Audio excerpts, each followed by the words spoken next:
নমস্কার, আপনারা দেখছেন রূপম টিভি। আবারও মমতা বন্দ্যোপাধ্যায় শুভেন্দু অধিকারীর কাছে গোহারা হারলেন। শুভেন্দু অধিকারীর কারণে গোহারা আরও একবার মমতা বন্দ্যোপাধ্যায়। সেবার 2021-এ গোহারা হেরেছিলেন, এবার 2026 বিধানসভা ভোটের আগে আবারও গোহারা হারলেন নন্দীগ্রামে। শাসক দল তৃণমূলকে হারিয়ে পূর্ব মেদিনীপুরের নন্দীগ্রামে গেরুয়া ঝড়।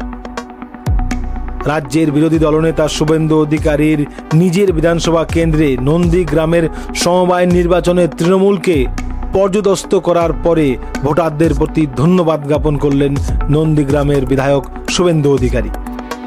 রবিবার নন্দীগ্রামের 1 নম্বর ব্লকের 5 নম্বর হরিপুর অঞ্চলের দেশপ্রাণ সমবায় কৃষি উন্নয়ন সমিতির নির্বাচনে তৃণমূলকে 12-0 ভোটে বিজয়ী হলেন ভারতীয় জনতা পার্টির সকল প্রার্থীগণ।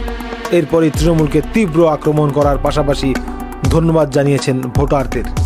মানে সেই সমবায়ে 12টি আসন ছিল, 12টিতেই জয়লাভ করেছে বিজেপি তরফ থেকে বলা হচ্ছে পুলিশ মমতার, রাজ্য মমতার, আর গুন্ডামি করলে পার পাবো, পুলিশের কাছে কোনো এফআইআর দায়ের হবে না, সমস্তটাই হতাশা। তো 21-এ হেরেছিলেন মমতা শুভেন্দুর কাছে নন্দীগ্রামে, আবারও 2026-এর আগে সমবায় ভোটে গোহারা হারলেন। বোঝার রয়েছে গোহারা 12টি আসনে 0 তৃণমূল কংগ্রেস।